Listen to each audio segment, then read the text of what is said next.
Hi, Analisa Six, the Lady of Leo and the Sober Curator, to bring you the February 2025 horoscope for the zodiac sign for Capricorn, Sun and Rising placements.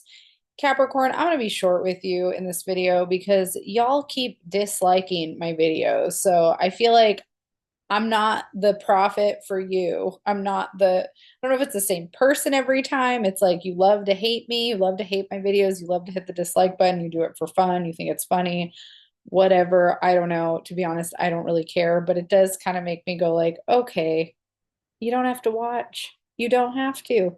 Go watch Jessica Lanyadu. She's a triple Capricorn. She's way better than me too. Go watch her content. She's got you.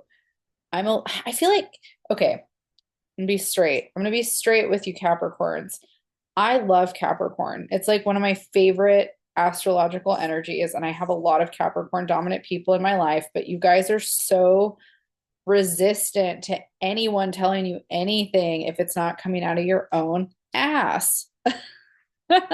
And you know what? I'm a Leo. I'm the same way. This is where we're the same, Capricorn. This is where we're the same. I don't like being told what's what, but I will say I do have a little bit more humility around it than you guys do from anecdotal experience, or at least from my perspective. I do feel like I'm a little bit more like, I think it's my mutability, not my Leo, though. It's my Sagittarius, Pisces, Virgo stuff that makes me more open and adaptable. I also have Venus and Libra, very different energy, but I have Saturn in Capricorn. That's where I'm that's where I'm Capricorn-esque. And then my Leo, like, don't tell me what to do. I'm very that way. So, Capricorn, I just want you to know going into the horoscope, I'm not telling you what to do. I'm not telling you that I know better. You obviously know better. You know better than everybody. You're smart. But what I am telling you is what energies are going to be most present for you during February and where you can lean in positive ways and where you can step back in ways that you may need to consider. But trust your gut, follow yourself. If you don't like me or don't like watching my videos, I don't care. Like I said, go watch somebody else's. Why do you have to hit the dislike button? Why didn't even make a dislike button? Anyways, ugh, dislike me all you want. I'm still going to give you my free video that I spend lots of time on for free. They don't have to do. Anyways, I'm being funny. It's probably just like one or two people out there. But, anyways, all right, welcome to February. Every February, we start out in Aquarius season, which is the fixed air sign of the zodiac. And in the Capricorn horoscope, Aquarius falls in the second house, which is the house that rules money, material security, and also our values around money. So, values around money have to do with kind of like, are we in a profession or a job that aligns with our personal values? And do we feel good about the money that we're making? Capricorn, you are a very driven energy. You're very success oriented when it comes to your goals. So, this is why I love Capricorn so much because you guys work so hard at being good at whatever it is you do. And you're so just on it. Like every Capricorn dominant person I know, for like somebody that has sun, moon, rising in Capricorn, you guys are just balls to the wall about your pursuits. And I wish I had more Capricorn energy because I feel like I would be so much more tight about my stuff that I do. I have more of a Sag, Piscean, loosey goosiness.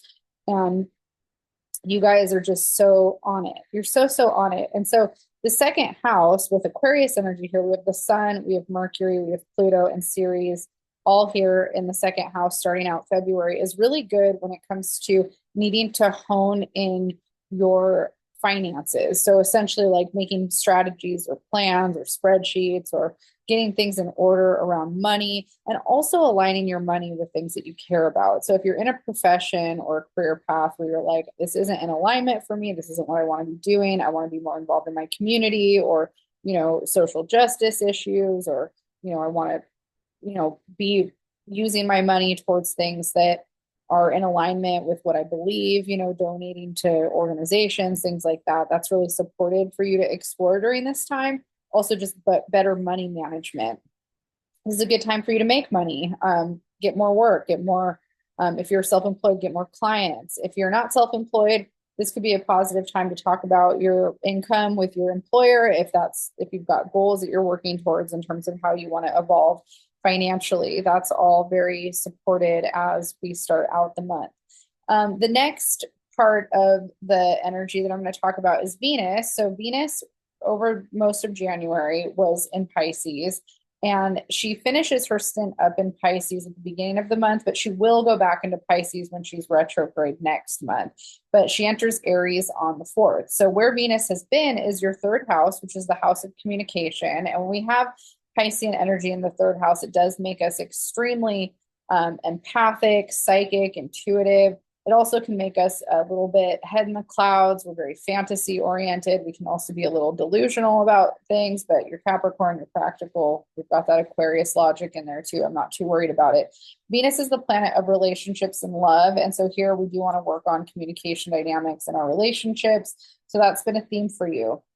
When she moves into Aries on the 4th, she enters the 4th house of the chart, which is the house that represents our home and our family life, and also our connection to ancestral karma and the past through childhood family experiences. Venus passing through the 4th house is really positive for doing anything home oriented, like redecorating, rearranging. If you're planning on moving, there's a lot of kind of blessed energy here for February, but she does station retrograde in March. So let's say here's an example of Venus passing through this area and then stationing retrograde. Let's say that you have all these decor ideas or home ideas that you want to do. And let's say you start doing them in February, and then let's say the retrograde hits and they either don't work out the way that you were hoping or you change your mind. That's something that could happen. It's okay. Go with the flow. I have had people in my life that start renovation projects during a retrograde cycle. And, it's that thing of like everything ends up costing more than what you thought it was going to cost, which having all that energy in your second house, that could be there. Also, maybe it's like the things that you wanted to do aren't going to work. And now you have to problem solve and do something different. There's all this kind of stuff like that that's possible with that. The other part too is, Venus does rule relationships, and this can be relationships with people you live with, and this can be relationships with family. And so here, Venus stationing retrograde, there's opportunities for you to work through conflict and see if there's, things that you can kind of heal and work through in that way, especially with female relationships and romantic relationships. So that's a theme during next month, and I'll talk about that more next month. Also on the same day that Venus enters Aries, Jupiter stations direct at 11 degrees of Gemini. So we had Jupiter station retrograde last year, and now it's finally stationing direct. And where Jupiter has been passing through for quite a while now is the 6th house for you. And so when Jupiter is retrograde in the 6th house, we might have a hard time getting a handle on our daily routines and kind of structure of our lives. It's also the area that represents our health. So we could be more prone to anxiety and kind of some nervous system dysregulation here with Jupiter passing through this area. Also like our kind of breathing health, like lungs, all that kind of stuff. It's important for us to kind of be taking care of ourselves in that way. Jupiter stationing direct, though, enables us to really start to move forward on maybe the ways that we felt like things were kind of not really getting together before. So this is a good time to get organized in February. After that, we have a full moon at 24 degrees of Leo, and Leo sits in the 8th house for the Capricorn horoscope. So the 8th house is always really fun to talk about in the sense that it covers so much. It's the sex, death, rebirth house. It also covers the occult.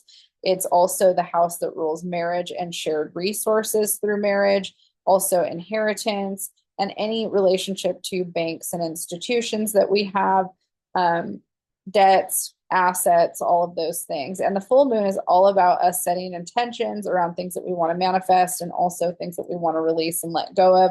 And in Leo, this need for self-expression, creativity, personal empowerment is always there. So if you have goals essentially in this area of your life, this is a great time to set intentions towards manifesting those goals for yourself. After the full moon, we are going to have Mercury entering Pisces on the 15th. So Mercury will be joining the third house where Venus was. And so Mercury in the third house, Mercury is the ruler of the third house traditionally. It does not rule Pisces. It's actually in detriment in Pisces. But Mercury here does make you incredibly intuitive. It enhances your psychic kind of center. It enhances dreams here. It makes you more emotional. And, Capricorn, depending on what other placements you have in your personal chart, Capricorn, just on its own archetype, is very reserved and more stoic. It has a more reserved and stoic disposition on the outside. And so sharing your emotions and being vulnerable up front is not really something that you're super comfortable with a lot of times. It's something where, you have to have trust built, and it has to be with somebody that you've built a connection with to really open up in that way. And Mercury in Pisces is asking for you to work on being vulnerable and opening up more emotionally and communicating your feelings more, and developing those skills. And the sun is going to enter this area on the 18th. And so you're going to have a lot of Piscean energy influencing your third house. So, you'll be more empathic, more intuitive. You might have some crazy symbolic dreams during this time. And it really is an opportunity for you to work on developing a strong spiritual practice with yourself, and also learning how to communicate your feelings more effectively. And kind of piggybacking off that, what else is happening is Mars is stationing direct in Cancer. So we've had Mars retrograde since December. Mars was in Cancer. Let's see. This is significant for you because Cancer is the opposite sign of Capricorn. So Mars has been opposite you in its fall because Mars is exalted in your sign of Capricorn. So in Cancer, it's in its fall. It's not the most comfortable placement for Mars. But Mars entered Cancer on September 5th. And this is your house of partnership, relationship dynamic. Whenever Mars is passing through an area of our lives, we do experience some turbulence and some conflict. So Mars has been passing through your house of relationships from September until November. And then it entered Leo and moved into another house that represents relationships. That's your eighth house. And, you've been kind of in that. And then it stationed retrograde, went back into the seventh house. And now it's finally stationing direct. So if you are a Capricorn who has been experiencing conflict in some of your personal relationship dynamics, it can be romantic, dating life. It can also be best friendships, kind of relationships, any kind of partnership dynamic, maybe some conflict with a colleague or a business partner. There can just be some turbulence. This direct motion, there's still potential for conflict, but you're at least in a period of maybe making some headway around how you handle it. I do think the Pisces energy is going to help open you up more because, Cancer wants to be vulnerable. Mars in Cancer wants to be confrontational about feelings. Mercury in Pisces wants to be more empathic and open-hearted. And so whatever kind of Capricorn blockages you might be doing, that might get dissolved a little bit towards the end of the month, and you might be a little bit more receptive and open to emotional connection, essentially. After Mars stations direct on the 27th of February, we are going to have our new moon in Pisces. And so, the new moon happens in that third house for the Capricorn horoscope. And new moons are a time for setting intentions towards things that you want to call in and manifest into your life. And so, if we think about the communication area and the emotional stuff and all of that, this is a great time for you to set intentions towards what type of communication and emotional connection do you want to have in your life with people and with yourself. This is a great subject to meditate on, journal about, and, ask for guidance around how you can show up in your life in ways that support your emotional growth. All right, Capricorn, I'm going to leave you with that. Hopefully this was okay to say to you. I don't know. If you're the one disliking all my videos, will you tell me why? You just don't like me? You don't like my face? Okay, I don't know. It makes me laugh though, actually. I always think it's funny seeing the signs. It's like Leo, Scorpio, Capricorn, and then I noticed some Aquarius, which I'm gonna do you next, Aquarius, are the ones that typically always dislike my videos. I never have dislikes on anything else. Usually it's just those signs consistently. So it's like either the same people are watching and disliking every time, and I don't know, maybe you have a viewing party where you just talk shit about me. I have no idea. I have Pluto in the 11th house. I'm just going to go off on a tangent really quick, just to make you uncomfortable even more. But Pluto, I have afflictions in my 8th and my 7th and my 11th house. And so the Pluto in the 11th is a signature for getting bullied really bad throughout your entire life. and publicly, and especially in this age of like technology and growing up as a young person with message boards and all of that. I have been bullied since I was like 2 years old. Like we lived in this apartment complex when I was a kid. We lived in two different apartment complexes where two different sets of kids bullied me really bad and would like take the heads off my dolls and throw them in the garbage. My mom would have to go get them out of the garbage. I have this memory of all these little boys tying me to a tree and like poking me with sticks. Like there's always been this stuff. And then in school, I always had like a lot of girls bullying me. And then when I became an adult, a lot of women were really catty and jealous and bullied me a lot. And, I did become a bully for a period of time as a result. And by the time I was in middle school and high school, I got really mean. And, it's like I felt backed into a corner. Of course, I got mean. I was a really nice, sweet little kid. And that changed after so many years of that, kind of starting. And